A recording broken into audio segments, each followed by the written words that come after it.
e boa noite para você. Ano eleitoral e uma entrevista coletiva volta a discutir a política. Hoje nós recebemos o deputado estadual Gustavo Valadares, do PSDB, líder do governo Romeu Zema na Assembleia de Minas. Ele que vai falar sobre as discussões e também os projetos previstos na Casa Legislativa para este ano e, claro, também os bastidores das eleições. Deputado, bem-vindo, boa noite. Obrigado, Lucas. Eu que agradeço o convite, é sempre um prazer estar aqui. O nosso comentarista de política, Orion Teixeira, hoje com a gente de forma presencial. Boa noite, Orion. Boa noite, Lucas, Murilo, deputado Valadares. Boa noite a todos. Prazer. E o nosso diretor de jornalismo, Murilo Rocha, também aqui batendo ponto. Boa noite, Murilo. Boa noite, Lucas. Boa noite, deputado. Obrigado por aceitar o nosso convite. Boa noite, Orion. Deputado, vamos começar falando deste 2022 que promete muito também, não é? Eu queria começar falando um pouquinho sobre essa relação que nunca foi das mais tranquilas entre a Assembleia Legislativa e o governo Romeu Zema. Pegando o fim de ano, por exemplo, quando todo mundo estava pensando em Natal, 2022, teve aquela confusão sobre PVA. Presidente Agostinho Patrus, governador Romeu Zema, no fim das contas, chegou-se ao melhor caminho, talvez, para o contribuinte, né? Pagar o imposto a partir de março. Pensando nesse ano eleitoral, como é que o senhor está prevendo essa relação entre a casa e o governador? Ô, Lucas, eu tenho o costume de falar sempre assim, sem censura, e aqui será também desse jeito. Assim que a gente gosta. Não será fácil. Não será fácil. Foram 3 anos muito complicados, de uma relação muito conturbada, que por vezes melhorava um pouquinho, por vezes piorava. O final de ano agora foi um final de ano muito conturbado. E agora, por conta do calendário eleitoral se aproximando, a tendência é de que isso continue nesse nível de estresse que nós terminamos o ano. Eu já estou preparado para um ano difícil. Mas já mandou essa real para o governador? Falando, governador, então... Já. E ele? Não para o governador, assim, com o governador eu não trato especificamente do caso da Assembleia. Já estivemos, já nos falamos. Eu trato muito disso com o secretário de governo, com o secretário Igor, que entende o momento, sabe das dificuldades. Nós vamos tentar reconstruir, mais uma vez, uma boa relação com a Assembleia. Agora, todos sabem que a situação hoje é uma situação difícil, para os dois lados. Né? Você é líder do governo e tem essa missão de fazer a interlocução entre os deputados da Assembleia e o próprio governo. O governo não te ouve quando você fala assim, está errado, o caminho é esse, é preciso mais diálogo, interlocução ou é confronto? Orion, por vezes escutam, por vezes não. Eu tenho dito, sabe, Orion, que esse é um governo que teve que amadurecer, assim, a força. Teve que aprender a trocar o pneu do carro com o carro andando. Então, mas é um governo que ainda está aprendendo a lidar com a classe política. Isso é um fato. E eles também não escondem isso. Eu não vejo isso como um defeito. Eles são outsiders, vieram do mundo fora política, foram eleitos, de repente, até por conta dessa principal característica, e vem aprendendo no dia a dia que é necessário manter uma boa relação com a classe política, que tem vamos dizer, um ponto de vista, por vezes, diferente do deles. Então, assim, uma coisa que eu preciso falar é que o governo sempre me consulta antes de tomar as atitudes que tomam com relação à política, em especial à Assembleia, a relação com a Assembleia. Mesmo que não te ouça, te consulta. Aí que eu ia falar. Por vezes me escutam, por vezes não. Faz parte do jogo. Ocorreu isso no último caso com a ação no STF? Ocorreu no caso do IPVA, sim.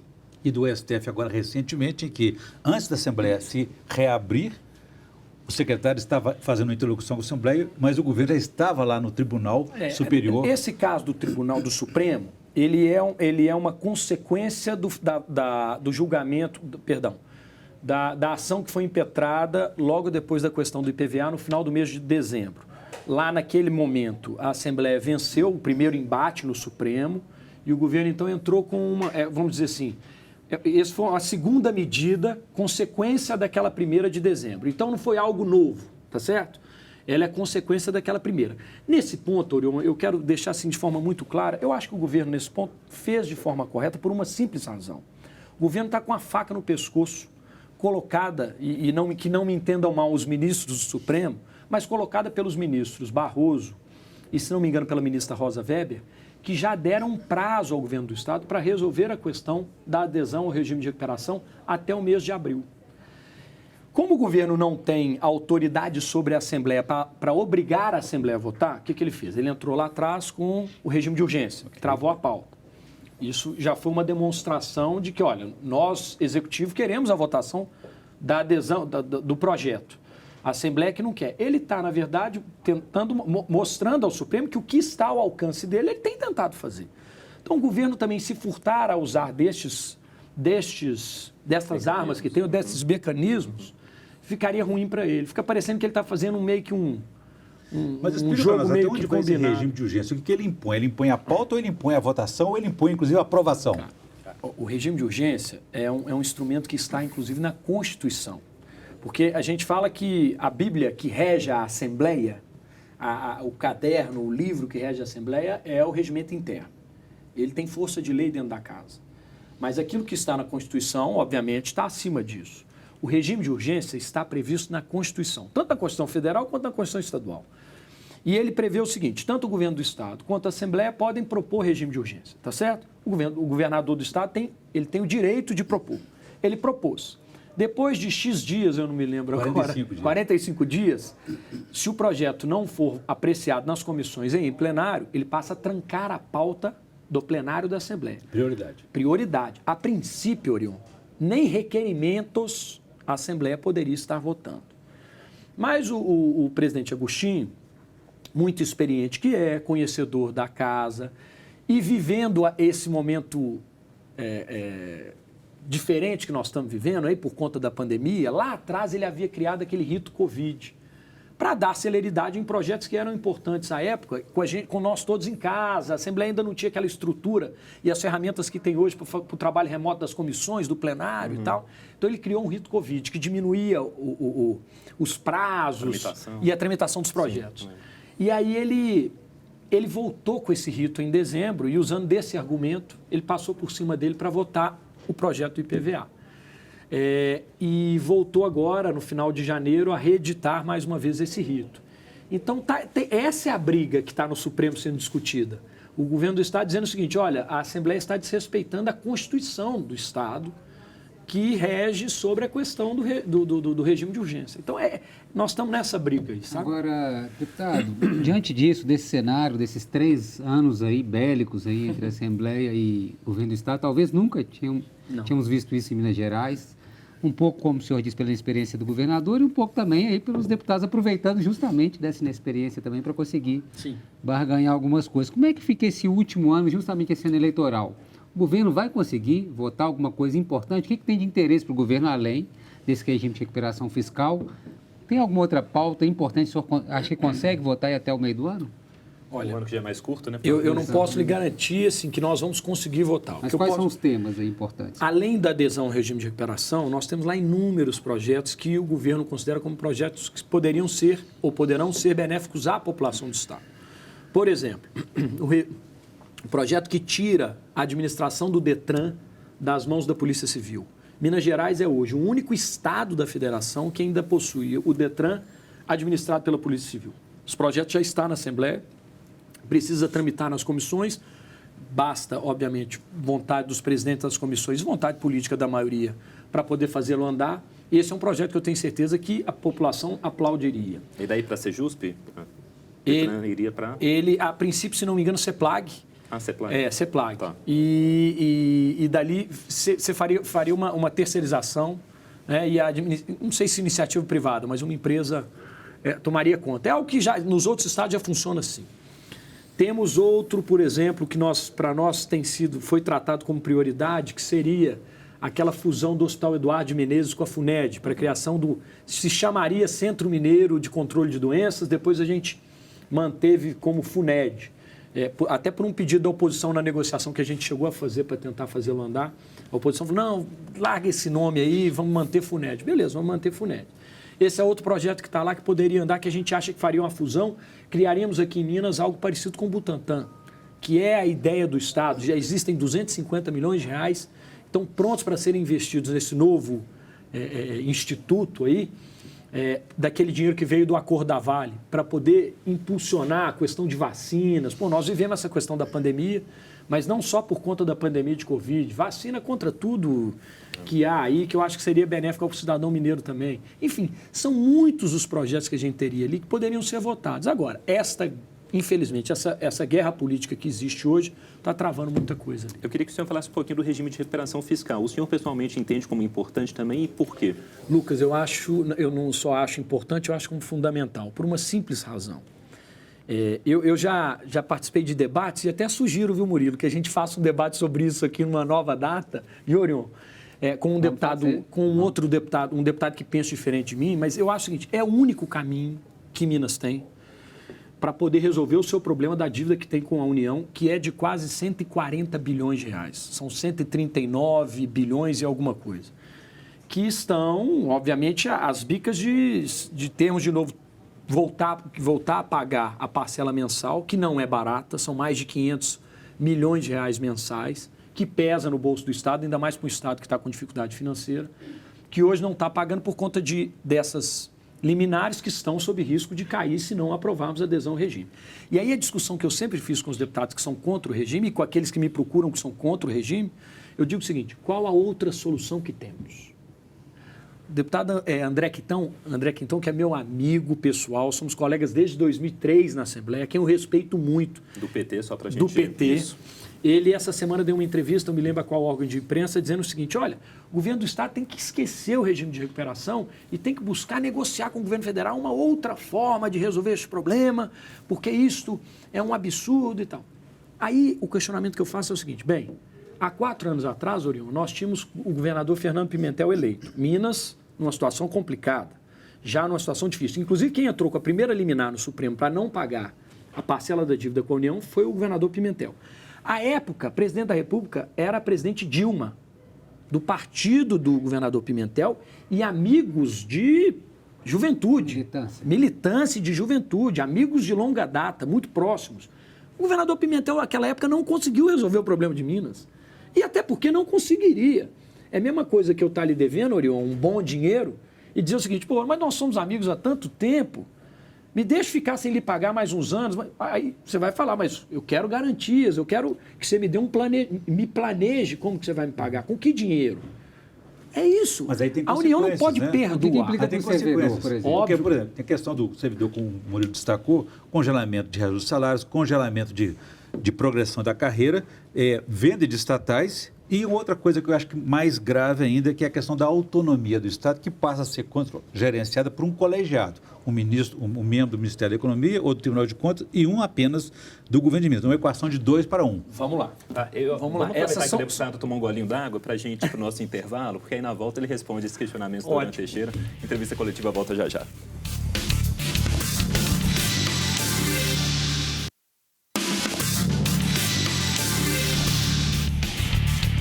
Volta com a entrevista coletiva que hoje recebe o deputado estadual Gustavo Valadares, líder do governo Romeu Zema na Assembleia. Deputado que já tomou um fôlego para responder a série aqui de questionamentos que o Orion deixou no último bloco. Retoma rapidinho, Orion, só para o deputado. Então, deputado, o senhor falou que é uma solução a adesão ao regime de recuperação fiscal. Agora, quais são as consequências, os efeitos negativos? Porque o que se diz haverá um congelamento de reajuste salarial para os servidores, congelamento de progressão nas carreiras, venda de estatais. Além disso, que eu acho até que é mais grave, é a anulação da autonomia administrativa do Estado, à medida em que um conselho formado por Ministério da Economia, Tribunal de Contas e um membro do governo do Estado decidiriam as despesas e novos investimentos, numa equação de 2 para 1. Isso, Orion, isso tem sido propagado, mas não é a realidade, não é a verdade. Vamos lá. O governo do Estado está com um projeto de lei na Assembleia Legislativa que pede à Assembleia que autorize a adesão ao regime de recuperação fiscal. Se a Assembleia der o ok a aprovar esse projeto, o governo do Estado vai redigir um programa de recuperação fiscal e irá encaminhar este programa ao governo federal. Hoje, já não, uma das questões que você colocou no final do bloco anterior, a questão de privatização, hoje já não é mais obrigatório que se privatize absolutamente nada. O governo do Estado já deixou claro que CEMIG, Copasa, Gasmig, o governo não vai tratar disso agora, até porque não tem nem condições de tratar pelo número de deputados que tem ao seu lado na Assembleia Legislativa. Esqueçam isso. A Codemig, o governo do Estado, quer vender sim, para ter aí um dinheiro para trabalhar a questão do fluxo de caixa, ter uma certa forma de respirar aí esse resto de mandato e, sei lá, para o próximo governador que vier, né? Se o governador Zema ou qualquer outro. Mas não é obrigatória, impositiva essa questão de venda de empresas. Não mais, depois da última lei complementar que mudou.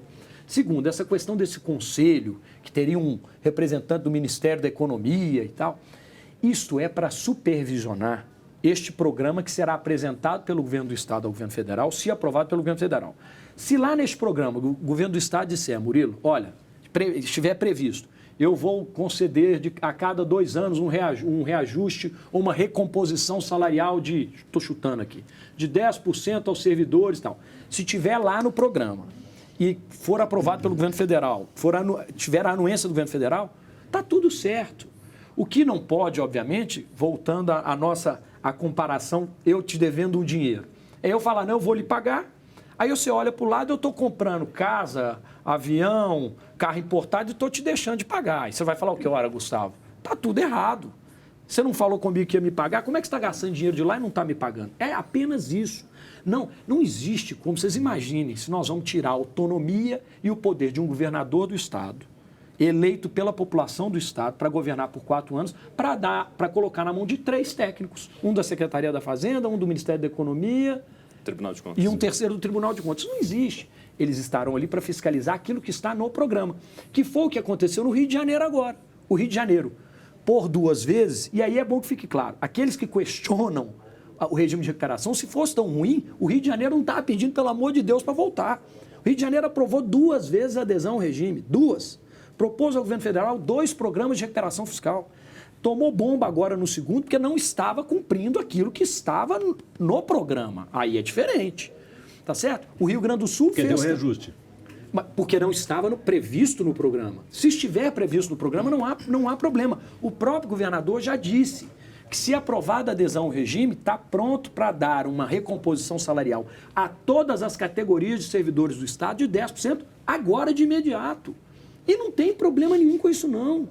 É preciso que haja uma relação transparente entre Minas Gerais e a União. Eu vou lhe propor pagar desse jeito, União. Vou dar reajuste às vezes, vou fazer a progressão e promoção de carreiras aqui, está tudo previsto. Beleza? Beleza. Você acertou? E vou te pagar em tantas parcelas. Se tiver tudo dentro do programa, não tem problema. Agora, não deputado, há problema. Depois a gente vai falar mais desse assunto. Eu prometo a gente fazer um programa aqui na TV ou na rádio para a gente falar só de recuperação fiscal e chamar uma outra voz aí dissonante da Assembleia também para fazer esse debate. Eu queria aproveitar um tempo também para falar de eleição. Sim. 2022. Hoje, ao governo do Estado, a gente tem, vamos dizer, 2 nomes já certos, que é o governador Romeu Zema. Sim. E o prefeito Alexandre Calil e outros nomes aí possíveis, né? O Carlos Viana, a própria Vitória Medioli aí, especulando também a possível candidatura e tal. Onde que fica o PSDB nessa história? Vice na chapa do Zema, já está se costurando isso? É pouco, não é pouco isso para o PSDB, não? Cara, Murilo, sendo franco mais uma vez, né? O PSDB, desde o início desse governo, foi parceiro do governo Zema. Tem sido aliado do governo Zema. E o caminho natural, esta é a minha opinião, é que a gente caminhe com o governador Zema para a sua reeleição. Este é o caminho natural. Agora, estamos entrando numa parte do calendário, ou daqui a pouco entraremos numa parte do calendário eleitoral, que é a parte de conversações e de negociações em torno de composições de espaços em chapa, não é isso mesmo? O governo Romeu Zema e o Partido Novo já entenderam que, para a reeleição, será necessário uma composição com outros partidos. Isso, para mim, inclusive, é uma demonstração de amadurecimento. Eles já entenderam isso. Então, nós entraremos nessa fase. A minha expectativa é de que o PSDB esteja, sim, na composição de chapa do governador Romeu Zema. Por que não com a vice?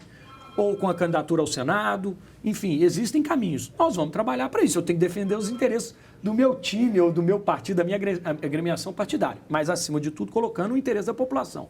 Eu vejo nomes no PSDB hoje com totais capacidade de ser vice-governador. O atual vice-governador é hoje colega do nosso partido, ele tem o vice-governador Paulo Brandt. De continuar?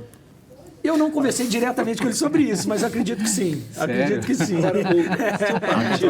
Seu partido tem futuro? Quando a gente fala isso aqui, algumas pessoas ficam incomodadas. Mas, sim, ele tem futuro porque, na medida que não tem um candidato próprio, isso dificulta a preservação da legenda e, sim, a continuidade. Sim. E, por outro lado, quando surge um candidato à presidência da República, existem dissidências. O partido de Minas Gerais não apoia o pré-candidato presidencial do PSDB, que é o João Dória, governador de São Paulo. Para onde que vai esse PSDB? Não, na verdade, não é que a gente não apoia João Dória. Nós tivemos uma prévia, algo inédito no Brasil, e nós, de Minas, escolhemos por apoiar um outro nome que não de João Dória. Nosso candidato à época das prévias era o governador Eduardo Leite, a quem, inclusive, eu continuo achando que era o melhor nome para a terceira via, que é a qual eu defendo. Mas a prévia já derrotou ele. Derrotou, beleza. O governador João Dória é o pré-candidato a presidente da República do PSDB. E nós nunca dissemos que não iremos apoiá-lo. Agora, falta, obviamente, ele vir a Minas e conversar com nós, tucanos mineiros, com bons modos, né? Porque não foram essas as últimas atitudes dele. Então, isso dificultou um pouquinho essa relação nos últimos tempos dele com a gente. Mas nada impede que estejamos juntos lá na frente, tá certo? Agora, o PSDB é um partido que tem futuro, é um partido, eu tenho a convicção, que é um partido de excelentes quadros. Não só em Minas, mas no Brasil como um todo. Passamos por um momento complicado? Estamos passando por um momento complicado. Mas isso não quer dizer que que estamos próximos do fim. O PT passou por momentos complicados. O MDB já passou por momentos complicados. O DEM já passou por momentos complicados. Estão vivendo hoje uma realidade um pouco diferente, um pouco melhor do que a nossa. Isso tudo na política é cíclico.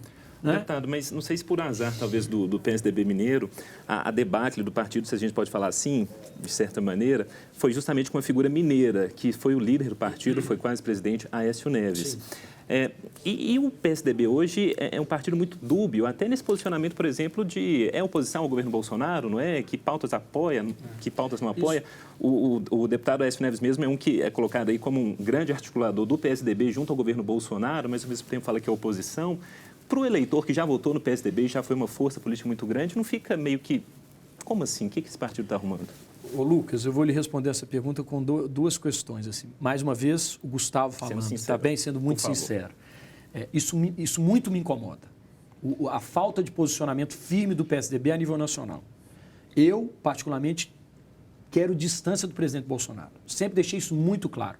E aí, entrando na segunda parte da resposta. Eu tenho dito isso constantemente no governo do Estado. Não contem comigo, com o Gustavo, se estiverem ao lado de Bolsonaro. E as respostas que tenho tido são muito afirmativas no sentido de que não estarão. De que não estarão. Porque isso irá me incomodar profundamente. As figuras do governo estadual, o senhor Também. Então, me incomoda o posicionamento do PSDB, um posicionamento... Dúbio ou... Não como sempre. Aí eu vou discordar, Lucas. Mas em cima do muro. Mas, assim, esse posicionamento me incomoda, sim. Como me incomodou já em outros tempos a proximidade do governo do Estado para com o presidente Bolsonaro. A relação entre governo estadual e governo federal, ela tem que existir sempre, né? Mas a relação política me incomoda. E eu tenho visto, inclusive nas atitudes últimas do governador Romeu Zema, já um certo distanciamento. Isso tem me trazido um pouco de alívio. Agora, deputado, uma análise rápida do senhor é o seguinte, no nível nacional, pensando no Executivo Nacional, presidência, parece que o Bolsonaro está perdendo um pouco de força. Agora, pela sua experiência, tal, como é que você acha que vai ser nas casas legislativas, pensando aqui na Assembleia de Minas, esse movimento, vamos chamar de bolsonarismo, mas esse movimento mais conservador e tal, o senhor acha que ele aumenta o espaço nas assembleias? Não, eu acho que diminui. Mas, assim, era algo que nós tínhamos com muito pouca expressão até a eleição de 18, né, Murilo? Praticamente não existia. Eram poucos os conservadores, de fato e enfáticos nas casas legislativas, isso, né? E que assumiam verdadeiramente esse papel. Em 18, na onda Bolsonaro, vieram muitos. Na Assembleia, eles são muitos hoje. Acho que vai haver uma diminuição. Haverá uma diminuição. Mas eles permanecerão. E com a mesma veemência. O que eu acho que para o parlamento é salutar. Para o parlamento, eu fui forjado no parlamento. Para o parlamento, esta veemência de todos os lados, ela é legal, ela é bacana. Então, eu acho que isso permanecerá. Não no número que temos hoje. Acho que vai diminuir um pouco. O senhor falou, a gente falando do bolsonarismo, como é que o senhor tem visto essa chapa Lula-Alckmin? Um ex-quadro tucano, né? Que Alckmin é um ex-tucano. Sim, não, eu particularmente, eu sou suspeito para falar porque eu sou um fã de Geraldo Alckmin. Eu gosto, acho uma pessoa de bem. Então você vai votar na chapa Lula-Alckmin, então, né? Não votarei na chapa Lula-Alckmin. Sei. Eu estou em busca da terceira via. Inclusive, terceira via. Murilo, nós nos acompanhamos no Twitter, eu constantemente posto lá, eu vou chamando todos que estão ali na terceira via. Ciro, Eduardo Leite, Dória falou, olha, eu estou pagando o jantar, vamos sentar todo mundo, eu pago o jantar para todo mundo, para a gente tirar um nome dali, ou dois, né? Um para ser cabeça e outro para ser vice, e os outros apoiando, mas... Tem chance de sucesso? A terceira via? Não, a chapa Lula-Alckmin. Porque é um Tem, movimento né? inusitado, Não, tem. né? Não. As pesquisas hoje dão a impressão de que sim. Dão a impressão de que sim. E terceira via, no Brasil e em Minas, há possibilidade? Sempre há. Não houve em Minas há 4 anos atrás com o governador Romeu Zema? Nós tínhamos uma eleição, a princípio polarizada entre PSDB e PT, e de repente surgiu um outsider aí e ganhou a eleição já no primeiro turno, chegando ao segundo turno em primeiro. Então, assim, sempre há espaço. Sempre há espaço. É preciso ficar atento a essas questões. Sempre há espaço. Eu espero que a nível federal isto realmente aconteça. A gente está com um minutinho de programa. O senhor foi eleito há 20 anos. Esse ano sai para deputado estadual de novo? Saio. Eu acho que ainda há espaço para trabalhar mais um pouquinho na Assembleia. Bom, e tenho certeza que a gente vai conversar muito ao longo deste ano. Será um prazer, Lucas. Deputado Gustavo Valadares, a quem agradeço a gentileza de ter vindo aqui à Band. Boa noite para o senhor. Eu que agradeço. Boa noite, Lucas, Murilo, Orion. Sempre um prazer estar trocando essa ideia com vocês aqui. Que fique agora o compromisso do debate sobre regime de recuperação. Orion, obrigado, viu? Até. Foi um prazer. Boa noite a todos. E Murilo Rocha também, valeu. Boa noite, obrigado, deputado. Um obrigado especial a você que acompanhou até aqui a entrevista coletiva. Para rever a este e a outros programas, incluindo os jornais da Rádio Band News FM, você pode se inscrever na nossa página no YouTube, a Band Minas. Para você, um excelente fim de semana. Tchau.